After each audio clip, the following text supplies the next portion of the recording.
자, 네 번째 이야기 신경숙의 외딴방인데 좀 신경숙 작가는 원래 지금 좀 문제가 있어서 잠정 은퇴를 했나? 아무튼 지금 작품 활동을 안 하고 있습니다. 좀 안 좋은 일이 있죠.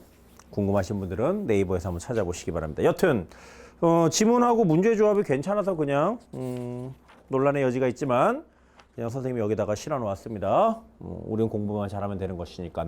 자, 첫 번째 뭐 보기가 지금 우리가 살펴볼 만한 게 없어. 바로 막바로 본문으로 들어가 보도록 합시다. 고! 학교에 나가지 않으면 나는 나이도 동그라미 쳐 1인칭이야. 5시에 컨베이어 앞을 떠날 수 없을 것이다. 그러니까 학교에 나가지 않으면 컨베이어 앞을 떠날 수 없이. 컨베이어는 뭡니까? 벨트야, 벨트. 공장에 있는 벨트. 그래서 물건도 칙칙칙칙 지나가면 거기다가 수리라든지 조립을 하든지 하는 그런 공장에 있는 벨트란 말이야. 영상 띄워주시고요. 화면 띄워주시고요. 선생님은 버스 정류장에서 내일은 꼭 학교에 나오라고 한다. 나에게 이야기를 하는 거야. 선생님 동그라미 쳐.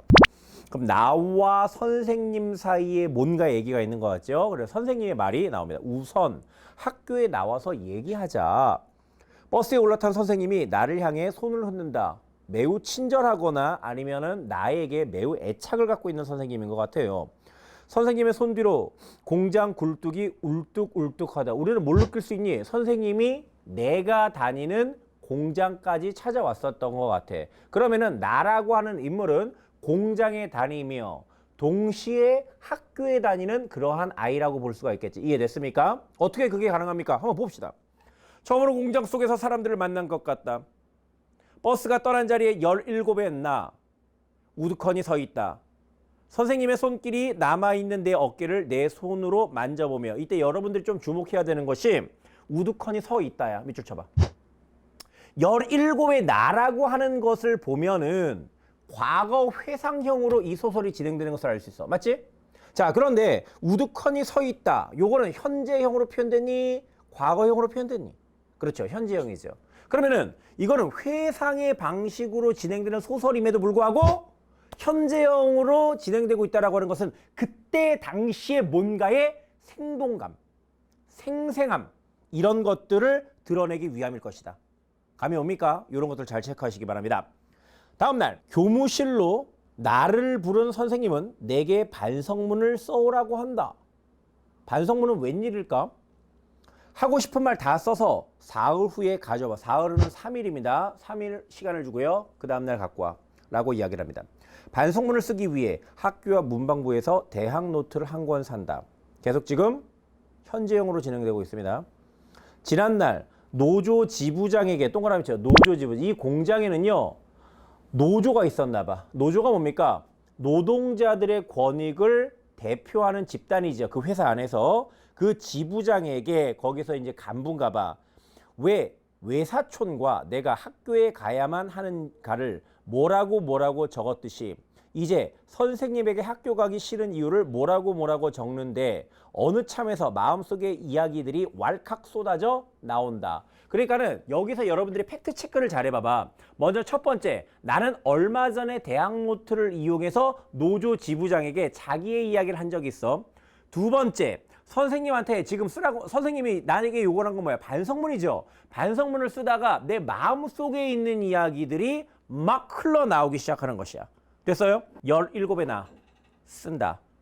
내가 생각한 도시 생활이란 이런 것이 아니었으며 내가 생각한 학교 생활도 이러한 것이 아니었다고. 그러니까 자기 마음속에 있는 속내들을 지금 다 뱉어나기 시작하는 것이야. 자, 그 다음에 A가 진행이 됩니다. A 정리해 봅시다. 나는 주산 놓기도 싫고 부기책도 싫으며 지금은 오로지 마음속에 남동생 생각뿐으로 다시 그곳으로 돌아가서 그 애와 함께 살고 싶다고. 반성문은 노트 3분의 1은 되게 길어진다. 그럼 여기서 어떤 얘기가 있어? 주산 이야기가 있지. 부기 이야기가 있지. 자, 주산이 뭔지 부기가 뭔지 띄워주세요. 됐습니까? 보통 상고에서 배우는 것들이야. 이거는 학교에서 배우는 내용이란 말이야. 다 싫대. 그리고 나는 머릿속에 온통 뭐밖에 없어? 남동생 생각밖에 없대. 근데 이 내용들을 어디다 썼니? 반성문에다 썼지. 반성문은 뭐야? 반성은 잘못했습니다. 다음부터 안 그랬습니다. 이런 게 반성문의 내용 아니냐? 그런데 나 이제 도시 생활에 대한 나의 속내를 드러내면서 나 학교 싫어요. 내 머릿속에는 온통 남동생뿐이야요. 라고 하는 것을 지금 A에다가 장식하고 있다. 됐어? 그런데 반성문을 다 읽은 선생님이 말한다. 너 소설을 써보는 게 어떻겠니? 딱 봤는데 이야기를 너무 끝내주게 썼나 봐. 내게 떨어진 소설이라는 말 그때 처음 들었다. 소설을 써보라는 말. 됐어요? 여기까지가 A입니다. 그는 다시 말한다. 그에다 동그라미 쳐. 그는 그 밑에 있는 대사를 보았을 때 얘는 선생님인 것 같아요. 그죠? 주산 넣기 싫으면 안 나와도 좋아. 학교에만 나와. 내가 다른 선생님들에게 다 말해놓겠어. 뭘 하든 네가 하고 싶은 걸 하거라. 대신 학교는 빠지면 안 돼. 라고 이야기를 하고 있죠. 그러니까는 주산이나 부기는 상고에서 배우는 거라고 아까 얘기했어. 이러한 한쪽으로 치우친 그런 공부들, 아주 특수한 공부들, 이런 거 하기 싫어? 하지 마. 하지만 너에게 정말 중요한 건 뭐야? 요 학교라고 하는 것이 너무 중요해. 근데 우리가 앞에서 읽어서 알 수 있잖아. 얘는 지금 학교와 공장 다니기를 병행하는 친구란 말이야. 학교는 네가 공장에서 어떤 일이 있든지 학교는 반드시 나와라. 뭐 그런 스토리인 것 같아요. 이거는 확실하지 않습니다만은 조금만 더 읽어볼게요. 그는 내게 한 권의 책을 건네준다. 내가 요즘 최고로 잘 읽은 소설이야. 그러니까 반성문을 읽고 얘 글재주를 봤나 봐. 너 소설을 읽어봐. 그리고 내가 지금 읽고 있는 그 소설을 지금 소개해 주는 거죠. 표지에 난쟁이가 쏘아올린 작은 공이라고 씌어 있었다. 그 유명한 난쟁이가 쏘아올린 작은 공이야. 조세희의 작품이라고 볼 수가 있겠죠. 동그라미 크게 쳐. 난쟁이가 쏘아올린 작은 공. 됐어? 자, 그 다음 중략이 있고요. 최홍이 선생님. 이후 나는 그 선생님을 보러 학교에 간다. 어색한 이향으로 마음에 가누어졌던 그리움들이 최홍이 선생님을 향해 방향을 돌린다. 17에나 늘 난쟁이가 쏘올린 작은 공을 갖고 다닌다. 그러니까는 선생님이 나에게 예전에 줬었던 그 책, 나에게 무척 큰 영향을 미쳤었던 것 같아. 어디나 난쟁이가 쏘올린 작은 공을 읽는다. 다 외울 지경이다. 희지 언니가 동그라미 쳐. 무슨 책이냐고 묻는다. 소설책. 소설책? 한번 반문해 볼 뿐 관심 없다는 듯이 희지 언니가 고개를 떨군다. 최용희 선생님이 마음 안으로 가득 들어찬다. 나한테 아주 큰 영향력을 미쳤었던 그런 사람이란 말이야. 정말 주산을 놓지 않아도 주산 선생님은 그냥 지나간다. 선생님이 진짜 다른 선생님들한테 얘기했나 봐. 소설책 한번 반문해 볼 뿐 관심 없다는 듯이 희지 언니가 고개를 떨군다. 최홍희 선생님이 마음 안으로 가득 들어찬다. B를 볼까요? B에 해당되는 내용을 슬쩍 한번 정리해봐 얘들아. 뭐야? 이거는 온통 선생님의 영향력. 그리고 나의 뭐 언니라고 하니까 나하고 같이 사는 가족이든지 아니면 동료든지 아무튼 좋아. 어떤 희재 언니라고 하는 사람이 있지. 근데 내 생활권에 있는 사람인가 봐. 선생님은 나에게 뭘 줬어? 난쟁이가 쏘올린 장군이라고 하는 소설을 줬지. 나는 여기에 온통 매료가 돼 있었단 말이야. 그런데 내 주변인들은 여기에 대해서 별로 관심이 없었다. 선생님이 내 마음속에 가득 차 있었다. 이렇게 되는 것이야. 됐어요? 그러니까 선생님도 지금까지 살아오면서 내가 이제 중년의 남자가 될 때까지 나한테 아주 큰 영향을 미쳤던 선생님이 한 2분 계세요. 뭐 본명은 얘기하지 않을게요. 아무튼 큰 영향을 미쳤었는데 그 선생님 때문에 내가 소설이라고 하는 것을 알게 됐고 이 소설을 처음 읽었을 때 외딴방이라고 하는 작품을 처음 읽었을 때 내가 소름이 끼쳤어. 그 선생님도 똑같은 얘기를 했어. 야, 너 글재주가 좋은데 글 한번 써보지 않을래? 라고 했어. 그리고 나는 완전 이과 성향이었었거든 그때 당시. 뭐 중학교 때였긴 했습니다만은. 그런데 계속 무슨 이과 쪽만 계속 공부를 하다가 그쪽에 관심이 많다가 그래? 내가 진짜 잘 쓰나? 해서 그때서부터 좀 정성스럽게 글을 쓰기 시작했더니 뭐 여기저기서 상을 타기 시작하는 거야. 그때서부터 여러 길을 거쳐서 아무튼 여기까지 왔습니다. 됐고요. B 다음부터 한번 읽어보도록 합시다. 정말 주산을 놓지 않아도 주산 선생님은 그냥 지나간다. 부기 노트에 대차 대조표를 그리지 않아도 부기 선생은 탓하지 않는다. 주산 시간에 국어 노트 뒷장을 펴고 난쟁이가 쏘올린 작은 공을 옮겨본다. 이걸 필사라고 합니다. 그러니까 선생님도 소설 쓰기를 한 10년 정도 공부를 했거든요. 그러니까는 소설을 쓰려고 노력하는 학생들한테는요. 좋은 소설을 그대로 옮겨 적어보는 것들 있잖아. 지금은 어떻게 보면 좀 미개하다고 볼 수가 있잖아. 왜? 워드가 있으니까. 근데 옛날에는 다 손으로 썼단 말이야. 선생님도 손으로 쓰기도 하고 원고지에다가 그다음에 그 자판을 이용해서 쓰기도 했는데 보통 글이 좀 잘 안 써지잖아. 그러면 손으로 꼭 썼었던 그런 기억이 있습니다. 아무튼 필사를 했었다. 자, 이제 C 파트 갑니다. 사람들은 아버지를 난쟁이라고 불렀다. 사람들은 옳게 보았다. 아버지는 난쟁이였다. 불행하게도 사람들은 아버지를 보는 것 하나만 옳았다. 그 밖의 것들은 하나도 옳지 않았다. 나는 아버지, 어머니, 영호, 영희 그리고 나를 포함한 5 식구의 모든 것을 걸고 그들이 옳지 않다는 것을 언제나 말할 수 있다. 그들 동그라미 쳐 세상 사람들이 되겠죠. 나의 모든 것이라고 하는 표현에는 5 식구의 목숨이 포함되어 있다. 여기까지 묶어. 이게 뭡니까? 난장이가 쏘아올린 장공의 한 대목이야. 자, 그 다음에 바로 밑으로 내립니다. 이제 17의 나는 컨베이어 위에서도 공장에서도 난장이가 올린 작은 공을 옮기고 있다. 그들의 삶을 배워나가고 있다. 뭐 요 정도를 읽으면 될 것 같아요. 천국에 사는 사람들은 지옥을 생각할 필요가 없다고. 그러나 우리 5 식구는 지옥에 살면서 천국을 생각했다고. 이거 인용하고 있죠. 어디 겁니까? 난장이가 쏘아올린 작은 공의 한 대목이란 말이야. 이때 말하는 천국은 뭡니까? 부유한 사람들. 자산가 계층들. 그 다음에 여기 지옥은 뭡니까? 우리 같은 도시 빈민들. 뭐 이런 것들을 상징하고 있는 것 같아요. 단 하루라도 천국을 생각해보지 않은 날이 없다고. 하루하루의 생활이 지겨웠기 때문이다고. 우리의 생활은 전쟁과도 같았다고. 지금 계속 고고고 간접 인용을 하고 있죠. 이거는 그 소설을 인용하여서 나의 인생을 대신 이야기해주고 있는 것 같다. 뭐 이렇게 우리가 정리해 볼 수가 있겠습니다. 됐어? 우리는 전쟁에서 날마다 지기만 했다고. 그런데도 어머니는 모든 것을 잘 참았다고. 자, 여기까지가 C 파트입니다. 자, C를 정리해보자. C는 뭡니까? 전체적으로 난장이가 쏘올린 장공의 내용이죠. 됐어? 자, 그 다음에 C의 파트의 밑에 부분은 뭡니까? 그것을 인용해 오면서 자기의 할 말을 간접적으로 대신 표현해주고 있는 것 같아요. 됐어? 이게 C 파트에 해당되는 내용이야. 자, A 정리했죠? B 정리했죠? C 정리했죠? 자, 이제 뒷부분 한번 읽어보도록 합시다. 그가 소설책을 써보는 게 어떻겠느냐는 말 대신 시를 써보는 게 어떻겠느냐고 했으면 나는 시인을 꿈꿨을 것이다. 그만큼 뭡니까? 최용희 선생님은 나에게 지대한 영향을 미쳤었던 사람이에요. 그랬었다. 나는 꿈이 필요했었다. 내가 학교에 가기 위해서 큰 오빠의 가발을 담담하게 빗질하기 위해서 밑줄 쳐. 큰 오빠의 가발을 담담하게 빗질하기 위해서.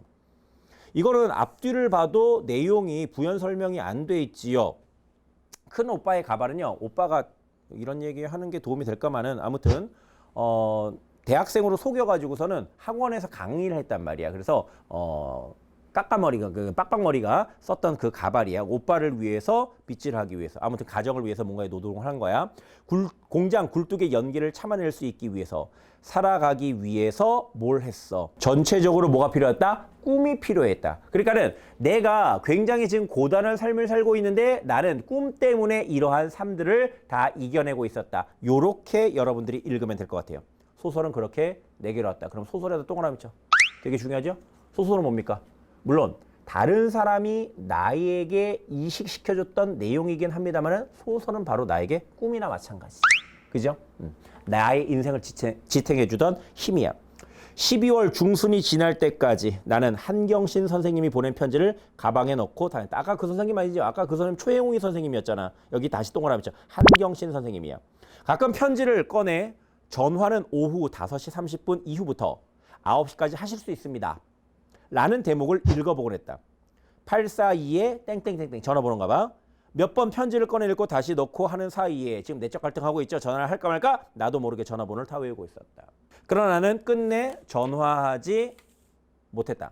시간은 자꾸 흘러 한경신 선생님이 학교에 왔으면 하는 기간인 12월 초와 중순을 지나갔다. 밑줄 쳐봐. 한경신 선생님은 나에게 뭘 요구하는 거야? 학교에 좀 와라. 근데 나는 지금 갈등을 하고 있다는 말이야. 이제는 방학을 했겠구나 싶었을 때에 가방에서 편지를 꺼내 서랍에 넣으면서 그 학교를 떠나온 횟수를 헤아려봤다. 떠나온 지 13년이다. 오케이? 아까 몇 살이었어? 17이었지. 17의 나. 이렇게 얘기했단 말이야. 그럼 이 학교는 뭐겠어? 그때 당시 다녔었던 그 고등학교가 되겠지. 이해됐어? 13년이 지났어. 나 지금 몇 살? 30살. 근데 30살인데 나의 직업은 뭘까? 뭐 좀 유명해졌나 보지. 그러니까 그 학교에 몸담고 있는 선생님께서 나에게 편지를 써서 학교에 좀 왔으면 좋겠어요 라고 초대를 한 거. 그러한 스토리가 일으킵니다. 보이십니까? 자, 그 다음 볼게요. 이제는 그때의 일들이 나에게 객관화가 되어 있으려니 했다. 밑줄 쳐봐. 객관화. 그러니까는 뭐야? 나의 주관적인 감정, 어떤 생각 이런 것들이 배제해 있었지. 그러면은 그때 당시의 사건을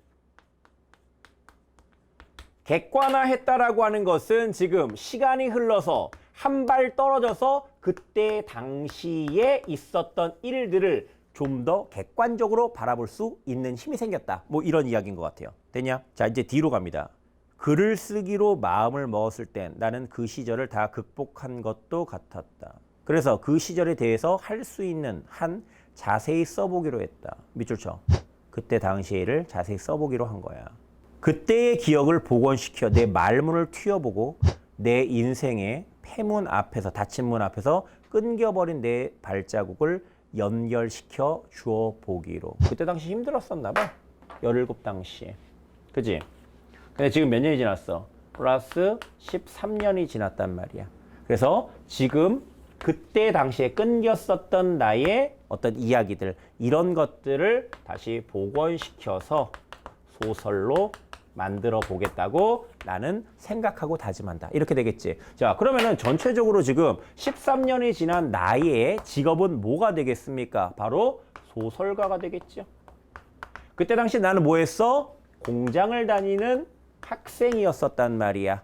그때 매우 나의 삶이 어땠어? 고통스러웠어. 잊고 싶었으나 그때 당시에 이런 인생들을 지탱해 줬었던 그런 힘은 뭐였어? 여기서 나의 꿈이라고 볼 수가 있겠죠. 꿈은 뭡니까? 소설을 쓰는 것이었단 말이야. 알겠어요? 그래서 먼 훗날이 지나서 그때를 회상하면서 그때 이야기를 아주 자세하게 한번 써보겠다. 다짐을 하는 그러한 내용이었습니다. 야, 그럼 이 소설은 뭐가 되겠냐? 성장기 때의 일을 회상하는 자전적 방식의 소설이다. 이렇게 정리해 볼 수가 있겠습니다. 됐죠? 13번부터 문제 풀어보도록 하죠. 자, 13번 문제 보도록 합시다. 기억부터 미움에 대한 나의 심리적 태도가 다른 하나는 다른에다가 동그라미죠. 이때는 이질적이다 라고 하는 말을 갖다 붙일 수가 있겠죠. 이질적, 다른 것이야. 자, 답이 2번이래. 왜 답이 2번인지를 보자. 야, 먼저 기억에 해당되는 건 뭐니? 공장이죠. 내 인생의 일부분이었어. 그 다음에 디귿, 주산, 리을, 대차, 대조표, 미음, 공장 굴뚝의 연기야. 자, 그러면은 여기에서 니은 빼고는 일단 기억하고 미음은 되게 똑같지. 디귿하고 리을을 되게 똑같지. 알겠어요? 그럼 얘네들이 답은 될 수 없어요. 적어도. 그런데 컨베이어 앞 공장이죠. 리을, 미음 공장, 미안합니다. 미음 공장이죠. 그러니까 지금 얘가 어쩔 수 없이 다녀야 되는 자기의 삶을 위해서 돈을 벌어야 되니까요. 다녀야 되는 곳이란 말이야. 그러니까 도시의 소외. 얘를 싫어해. 멀리하고 싶어. 그 다음에 디귿하고 리을도 봐봐. 지금 학교를 떠나고 싶대. 이런 거 공부 안 하고 싶대. 라고 하는 나의 심리가 보였죠. 그렇기 때문에 기억, 디귿, 리을, 미음은 얘가 멀리하고자 하는, 당시에 얘가 멀리하고자 하는 대상 또는 힘겨웠었던 대상이 되는 것이야. 되겠어? 자, 그런데 니은에 대한 것들은 좋다 싫다가 없어요. 선생님이 반성문 써 라고 했을 때 난 반성문 정말 싫은데 이런 태도가 없죠. 근데 오히려 반성문을 쓰면서 자기의 이야기들을 술술술술 풀어내었다. 그리고 소설이라고 하는 꿈을 갖게끔 하는 어떤 매개적인 역할을 하고 있죠. 그렇기 때문에 이 반성문이라고 하는 것은 가치 판단을 하기가 어렵지만 기억, 디귿, 리을, 미음은 싫다. 멀리하고자 하는 대상이다. 우리가 이렇게 풀어낼 수가 있겠습니다. 14번 가겠습니다. 다음은 작가가 남긴 창작 노트의 일부야. 이 노트의 내용이 A, B에 실현된 양상으로 적절한 것은 먼저 A하고 E까지 한번 볼까요? 시제의 변화 밑줄 쳐봐. A하고 B에 실현되었대. 자, 그 다음 B 문단 나누기의 효과 이렇게 물음표 딱 돼 있어. 그 다음에 간결한 문장 위주로 쓸 것. 간결한 문장 밑줄 치시고요. 나를 부르는 방식의 변화를 줄 것. 그 다음에 대화보다는 심리 묘사 위주로 이렇게 E가 있습니다. 자, 그래서 A하고 B까지 한번 살펴보면서 선택지를 하나하나씩 따져보도록 합시다. 먼저 1번 선택지 갑시다. 자, A 뭐야? 시제의 변화죠. A에서 현재형 어민을 사용하여 이야기의 전개 속도를 높이는 식으로 실현이 되었군. 자, A를 봐봐봐. A를 보면은 현재형 시제 있어요 없어요? 있지요. 길어진다, 말한다. 내가 아까 뭐라고 했었는데 이것들은 그때 당시의 상황, 나의 심리 뭐 이런 것들을 생생하게 표현하기 위함이라고 이야기를 했지. 근데 여기서 뭡니까? 이야기의 전개 속도를 높이는 식으로 실현. 이거 외워라. 현재형 시제로 진행된다고 해서 이야기의 속도가 빨라진다? 하등 상관이 없습니다. 날려버려 1번. 자, 그 다음에 2번. B는 A에서 문단 사이에 여백을 주어 여백이 띄어져 있죠. 자, 그런데 A에서 띄어져 있는 여백은 뭡니까? 어떤 상황이 그려지고 자, 거기에 있는 내용을 서술자의 입장에서 내게 떨어진 소설의 말, 그때 처음 들었다, 소설을 써보라는 말이라고 해서 그 앞서 있었던 내용을 좀 정리를 해주고 있죠. 그런데 2번 선택지를 보면은 인과관계를 명료화하는 식으로 실현이 되었고, 야, 인과관계가 뭡니까? 원인과 결과지요. 그러면은 뭐 예를 들어서 뭐 이런 거냐? 여백이 이렇게 있고 앞에 내용이 있고 뒤에 내용이 있으면은 얘가 얘의 무슨 원인, 얘는 결과. 뭐 원인과 결과냐 이 소리야. 그게 아니잖아. 그때 당시를 뭐 보여주기 방식으로 선생님과 나의 대화를 이야기하고 있고 그때 선생님이 나에게 썼던 소설서라는 말을 처음 들었다 해가지고 여기에 좀 집중할 수 있게끔 도와주고 있지 얘의 원인과 결과의 이야기하고는 전혀 상관이 없다. 되겠어요? 3번 선택지 봅시다. 3번이 정답이야. C는 B에서 간결한 문장으로 주로 사용하여 과거를 담담한 어조로 서술하는 식으로 실현되었다. 간결한 문장, 이게 참 어렵습니다. 이거 좀 설명 좀 하고 갈게요. 간결한 문장이라고 하는 것은 간결체야. 문장이 조금 호흡이 비교적 짧아. 문장이 짧게 구성이 되어 있단 말이야. 그럼 반대. 얘는 만연체야. 됐어? 문장이 전체적으로 길어. 그런데 이 앞에 있는 이 구간에서 이게 간결체로 쓰였는지 만연체로 쓰였는지 뭐 10cm 자를 대고서는 이건 몇 cm부터 몇 cm까지는 간결체고 몇 cm부터 몇 cm까지는 만연체고 뭐 이런 식으로 잴 거냐? 말도 안 되잖아. 그지? 그럼 간결체의 일반적인 효과가 있어요. 이거는 뭐야? 어떤 긴박한 상황. 긴박한 상황의 전개 또는 분열된 심리, 복잡한 심리, 약간 인과성이 결여된 어떤 분열된 심리들 있잖아. 뭐 누가 지금 나의 총으로 나를 쏘려고 그래. 그럼 여러 가지 생각들이 막 단편적으로 떠오를 거 아니야. 그럴 때 보통 간결체를 사용을 하겠죠. 그 다음에 지금처럼 뭔가 담담한 심리를 묘사했을 때 일반적으로 이렇게 쓰인단 말이야. 특히 긴박한 상황 같은 경우에는 뭐 어떤 뭐 전쟁이나 뭐 속도감 있게 이야기들이 전개가 될 때 됐어요? 자, 이렇게 볼 수가 있겠고요. 자, 그 다음에 만연체 같은 경우는 언제 보통 쓰이냐 하면은 어떤 인과적인 이야기를 할 때 어떤 심리를 드러내는데 원인과 결과에 따라서 막 얘기를 하고 있다는 말이야. 대표적인 게 어디요? 광장에서 어떤 이데올로기나 자기의 심리에 대해서 이야기할 때 매우 문장이 길게 구성이 되어 있죠. 또 하나 보면은 뭐야? 어떤 낭만적인 분위기, 낭만적인 뭐 배경이라든지 낭만적 분위기를 묘사한다든지 뭐 이런 것들 있잖니. 그런 거 할 때 문장 자체가 긴단 말이야. 그러니까는 여러분들이 이게 참 골 때려요. 기준이 없잖아. 이게 주관적인 기준이란 말이야. 그렇기 때문에 간결체는 대체적으로 이렇게 걸린다. 만연체는 대체적으로 걸린다. 그리고 난 다음에 비교적 어때? 문장이 조금 다른 데보다 좀 짧게 구성이 된 것 같아. 또는 문장이 길게 구성이 된 것 같아. 이런 식으로 판단하는 것이 좋을 것 같아요. 자, 그러면은 B를 한번 볼까요? B 한번 읽어보자. 최용희 선생님. 문장이잖아. 잘라. 이유란 선생님으로 학교에 간다. 잘라. 향하에 돌린다. 잘라. 17에 나. 늘 난쟁이가 쏠린 장으로 가지고 다닌다. 해서 굉장히 단편. 그리고 그때 당시에 내가 관심을 가졌었던 그 책, 선생님, 나의 그런 거에는 관심이 없는 희재 언니, 그러한 이야기들을 아주 주관적인 정서를 싹 빼고 그때 당시에 나의 심리를 아주 담담하게, 담백하게 지금 그려내주고 있다. 이렇게 여러분들이 답을 찍으시면 되는 것인데 3번만 갖고 찍을 때에는 조금 힘들 수도 있어요. 아무튼 이 내용을 여러분들이 잘 기억하시기 바랍니다. 됐죠? 4번, 5번이 아닌 것을 증명하는 것도 되게 중요하죠. 4번 봅시다.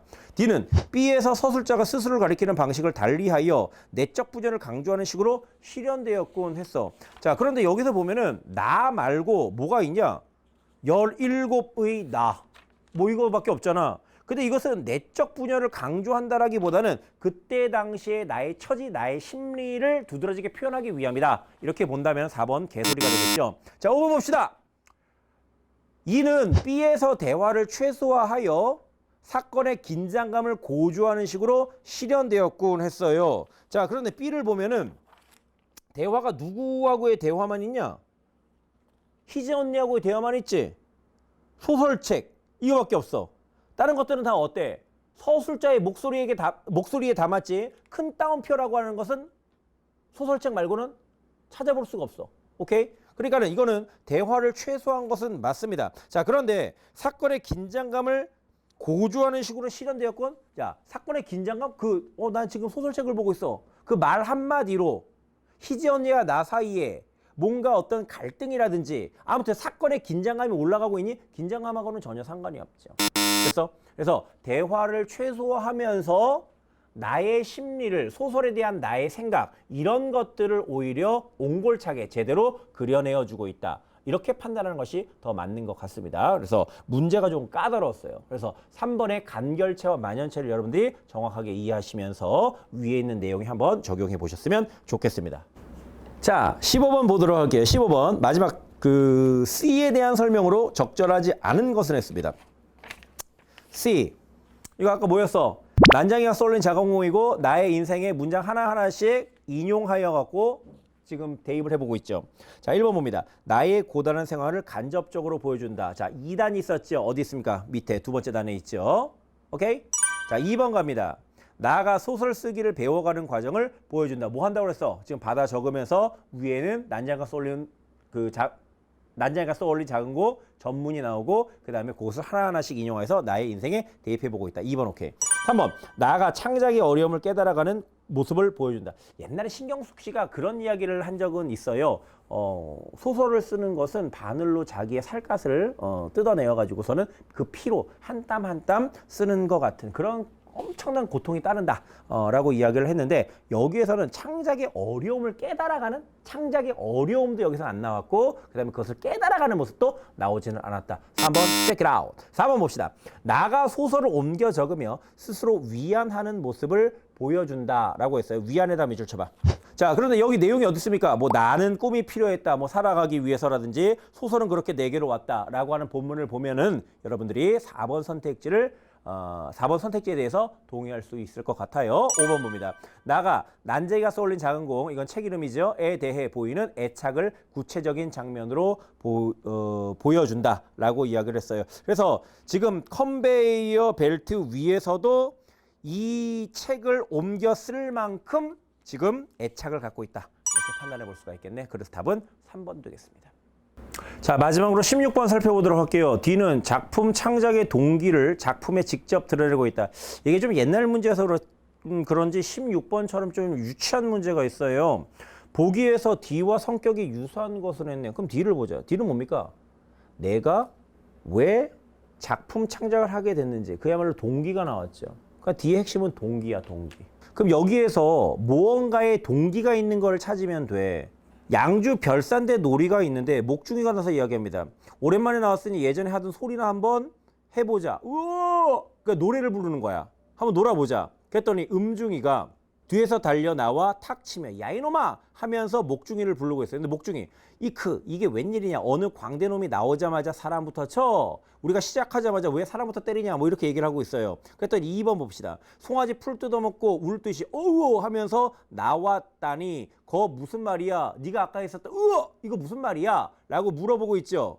그 다음에 세 번째, 목주가 얘기합니다. 내가 나오기는 부모 배 밖에 이제 나왔다고 한 것이 아니라 놀이판에, 이게 내가 태어났다라고 이야기하는 것이 아니라 내가 지금 나왔으니 놀아보자 으어 한 소리 아니야, 나왔단 말이야, 뭐 이렇게 얘기를 하고 있습니다. 근데 4번 보면 옳지, 그럼 우리 여기 모인 양반들에게 박수 한번 크게 받게 제대로 놀아보자. 박수 한번 크게 받게 밑줄 쳐. 이게 뭐야? 노는 이유지요. 노는 동기란 말이야. 우리가 여기서 노래를 부르고 광대짓을 하는 그 이유는 저 양반들, 여기 있는 사람들한테 박수를 받아보자. 이게 동기가 되는 것이겠지. 목중요합니다. 너 그러나 저러나 그 쓴 게, 대가리에다 쓴 게 뭐야? 그랬더니 옴죽이는 또 언어 유희를 짓거리고 있죠. 쓰긴 내가 뭘 써? 그러니까 머리에 쓴 걸 물어보고 있는데 일수를 써, 월수를 써. 일수, 월수 뭡니까? 돈이야, 돈. 이자를 주고 돈을 꾼 거란 말이야. 내가 무슨 돈을 써? 라고 이야기를 하고 있습니다. 그러니까 1번, 2번, 3번, 4번, 5번에서 전체적인 내용의 흐름은 여러분들이 볼 필요는 별로 없을 것 같아요. 조금 유치하고요. 여기에서는 이 문제를 풀기 위해서는 그렇게 중요한 흐름은 아니야. 다만 여러분들이 4번을 선택하는 그 이유는 명확해야 되겠지. D하고 4번을 매치해보면 무언가를 하기 위한 동기, 문제 제시되어 있죠. 창작의 동기, 그러한 내용이 담겨져 있는 선택지를 골랐으면 됐다. 됐습니까? 자, 여기까지 하도록 하겠습니다. 고승현이었습니다.